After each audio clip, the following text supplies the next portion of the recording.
Hi, welcome to Translating Interview Speak, what your interviewer really wants to know, Chapter 9. And in this chapter, we're continuing Part 3, Don't Make These Mistakes.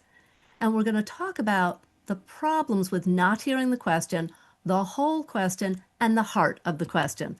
Hi, we're Barbara Limmer and Laura Brown, authors of Interview Speak, and we're here to help you get your next job. Let's first talk about mistake number one, not letting the interviewer finish their question before planning your answer. And this happens a lot of times because we're nervous and we hear something first and we want to jump right into that. So instead, what you need to do is listen intently and allow your brain to fully hear the whole question, not just the first part of the question. So you really want to pay attention to how the question ends and don't start in the middle of the question starting to answer in your head. You need to hear the whole question and identify the heart or the most important part of the question, and then choose the best example that directly relates to the heart of the question. So let me give you an example here. So let's say somebody asks you, tell me about a time when you led a difficult, complex, long-term project from start to finish that required collaborating with other departments.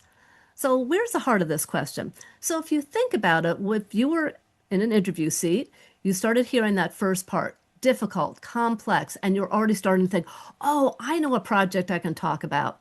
And you're so focused on that, you may miss the last part, which is that required collaborating with other departments. And we've coached plenty of people who jump right in and answer that part instead of hearing the whole question. And that's why it's so important to hear the whole question and pause for a moment and then choose how to answer it so you avoid mistake number one. Speaking of pausing, mistake number two is not taking a brief pause to allow yourself to fully understand the question prior to starting your answer. People do this all the time. While the question is being asked, their wheels are turning. Which example can I give? And it's okay to take a pause to allow yourself to think. So, what should you do? Seek first to understand the question before deciding how best to answer it. Select which of your stories would most fit. Decide how to customize that story to directly relate to the job and the company. Buy time if needed. It's okay to say something like, let me think for a minute before beginning your answer. Here's what not to do. And I can't even tell you how many times I've heard this from candidates. Well, the first thing that comes to mind is, and I cringe when I hear that because interviewers want to hear your best example, which is often not the first one that comes to mind. Well, here's what else you should not do. Pause after a common question, like, so why are you interested in this job? Huh, let me think about that. Sorry, you should have been prepared for that. So it is not okay to pause after a common question that you really need to be prepared for. And by the way, if you don't know what we're referring to when we're talking about common questions, go back and watch our second video, which talks about common questions. So, best examples. When we say use your best example, what do we mean by that? Well, an example that includes positive results and directly relates to both the question and the position that you're interviewing for. So, in our book, we include insider stories. And in this case, we're talking about unusual questions you may be asked, and it's okay to not be prepared for them, to not, have an answer in advance, but don't allow yourself to be thrown by them. So, the first kind of unusual question you might be asked is the kind that has no right answer, but is really asked to allow candidates to describe themselves in a unique way. So, examples of this kind of question are things like, if you were an animal, which animal would you be and why? Or my favorite, if you were a superhero, what would your superpower be and why? A graphic designer candidate was actually asked, if you were a font, which font would you be and why? Another type of unusual question is asking you to give a guesstimate to see how you approach challenges. So these might be things like, how many airplanes do you think are in the sky right now? Or how many diapers do you think are sold each year in the US? Another type of unusual question may just be an opportunity to show your creativity by having you brainstorm right there on the spot. Here are a couple of examples of that type of question. How many uses for a paperclip can you think of besides holding paper? Or a famous one that has been around a long time is, why are manhole covers round?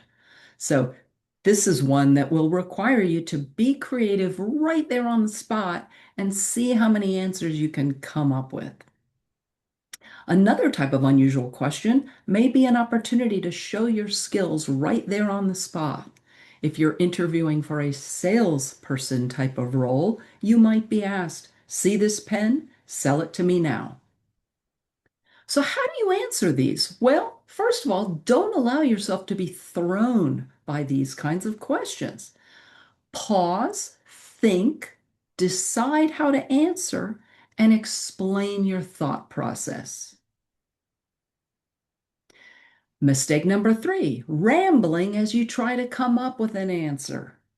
First of all, if you do this, your brain will work less efficiently. You can actually think more if you're not talking. And if you do ramble, your interviewer's just going to stop listening. So by the time you get to the real part of your answer, they're not even going to hear you anymore. So what do? Pause for a few seconds and let your brain think so you can give your best answer from the start. And by the way, it's not okay to pause for a question that you should have anticipated, like, tell me about yourself. Why are you interested in this job? Then it's not okay to go, let me think about that. But for a question that you did not anticipate, or maybe it was asked in an unusual way, it is absolutely okay and even encouraged for you to pause for a few seconds to think before starting your answer. In the past video, we talked about Clueless Clark. So we're going to show how Clueless Clark makes this mistake. Now, I want to add something else about Clueless Clark, that we had a reader tell us that not only did he like Clueless Clark, he was Clueless Clark before he read our book. And the reason he said that was he said, I always thought that I just had to show up as authentic and I shouldn't be prepared. But we always say in our book that you should be authentic and prepared. And actually, this person who gave us that feedback used the information in the book to get his next job. So we don't want you to be Clueless Clark. Let us tell you what a bad answer, a rambling answer, would be to a question the interviewer asks. So if the interviewer says, if you could get one superpower, what would it be? Here's Clueless Clark's bad answer. Oh, wow, let me see. That's a good question. Okay, here's what comes to mind. I'd like to be invisible so I could see others, but they couldn't see me. Wait a minute. No. What else can I come up with? Being able to read minds. That way I could find out what customers want. Yes, that's it. That's the superpower I'd like to have. Obviously, not the best answer, and let's break it down. So first, let's talk about what Clueless Clark got wrong. Well, as we said, there's no wrong answer to this question, but he did not pause to think and he rambled as he tried to come up with an answer. And he said the first thing that came to mind, he did not explain his reasoning, and then he changed his answer. What he should have done is taken time to brainstorm possible superpowers before selecting one. It would have been completely okay for him to say, wow, I've never been asked that before. Let me think for a minute. And then, after selecting which superpower, explain why he chose it and what it says about him. Not including the why and the what it says about him are missed opportunities to build rapport and allow the interviewer to get to know him. Mistake number 4, not explicitly tying your answer to the heart of the question. So we mentioned the heart of the question before. But again, it can be stressful, especially if somebody is asking a long question. So what do? For long questions, write down keywords so you don't miss the things in the beginning of the question. Glance at your notes to make sure the story you select cover all parts. And then after discussing your actions and results, circle back to ensure you've described how your example directly relates to the question. And we get this question a bunch. Is it okay to take notes? Is that all right? Absolutely. It's important that you can have the opportunity to take notes so you don't miss anything. Those are some key ideas from Chapter 9. What's next? Chapter 10, giving ideas that sound good to you but aren't. And we're going to talk about how to avoid these mistakes, answers that are too long or too short, focusing on what you did rather than why it mattered, overusing I and underusing we, failing to balance confidence with humility, and giving a general answer instead of a past example. Thank you so much for joining us. Please like and share, and don't forget you can get a discount at Manning.com. See you at the next video.